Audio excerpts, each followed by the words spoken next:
আজকের ভিডিওটা হলো মামাবাড়ি যাওয়ার দিনের। তো মামাবাড়ি যাওয়ার দিনের ট্রেনটা ছিল সকাল 5টায়, আর যখন উঠেছিলাম তখন বাজছিল প্রায় 3:45। আর এই ভিডিওগুলো তুলেছি রিলস বানানোর জন্য। আর যারা তোমরা আরও বেশি আমার ভিডিও দেখতে চাও, তাহলে তোমরা ইনস্টাগ্রামে গিয়ে পূজাদাস 125-এ গিয়ে আমাকে সার্চ করে ফলো করে নাও। আরও অনেক অনেক ভিডিও দেখার জন্য আমাকে ফলো করো। হঠাৎ দেখছি এই ঘোড়াটাকেও দেখতে পেলাম, তাই এর ভিডিও তুলে নিলাম। আর এই দেখো মামাবাড়ি পৌঁছে গেছি, তাই ঢং করে একটু ভিডিও তুলে নিলাম। তারপর এই গাছটাতে প্রত্যেকবার মামাবাড়িতে আসি যখন, তখন এখানে ফটো আর ভিডিও তুলবো। খুব সুন্দর, মানে একদম সামনেই। যখন নামছিলাম খুব ভয়ও লাগছিল, মনে হচ্ছিল এই পড়ে যাবো। দেখো খুব ভয় লাগছে, মনে হচ্ছে পড়ে যাব। এই পড়ে যাচ্ছিলাম গো, এখনই আমার ভবলীলার সাঙ্গ হয়ে যাচ্ছিল। কি সুন্দর প্রবাদ বাক্য বললাম। আর বসে আছি কখন মা আমাকে নামাবে, কারণ ভয় লাগছিল তো।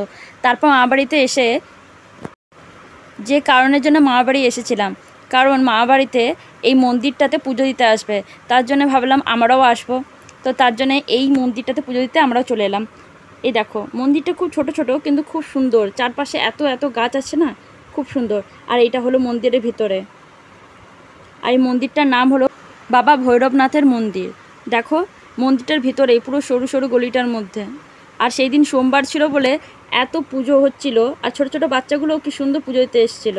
আর এখানে তো দেখলেই অনেক ঘোড়ার ঠাকুরগুলো ছিল, আর বাইরে তো দেখলাম আরও বেশি ছিল ঘোড়ার ঠাকুরগুলো। খুব সুন্দর মন্দিরটা, ভালো সিন ছিল বলে এখানে অনেকগুলো ফটোও তুলে নিয়েছিলাম, আর তার সাথে কয়েকটা ভিডিও তুলে নিয়েছিলাম। সে ভিডিওগুলো গিয়ে রিলসে দেখেও নিতে পারো। তারপর চারিদিকে একটু ঘুরেও আসছিলাম, কারণ অনেক বড় জায়গাটা ছিল চারপাশে, তো খুব সুন্দর লাগছিল। তারপর আমাদের পুজো দেওয়া হয়ে যায়, মামাবাড়ির দিকে এবার রওনা দিচ্ছি। তো মাঝে খিদে পেয়েছিল, তাই ভাবলাম কী খাবো, রাস্তায় দেখলাম ইডলি বিক্রি করছে, তাই ইডলি খেয়ে নিলাম। কিন্তু ইডলিটা আমার একদম ভালো লাগে না খেতে, এমনিতেও ভালো লাগে না খেতে, আর এই বানানোটাও আমার এতটাও ভালো লাগেনি। তাও খেয়ে নিলাম কারণ খিদে পেয়েছিল।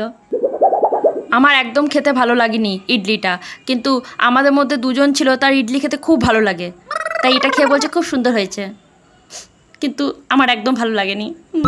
আর এই ভিডিওটা এখানে শেষ করছি, কারণ এরপর আমার মামাবাড়ি ঢুকে যাই, আর তারপর আর কোনো ভিডিও বানাইনি।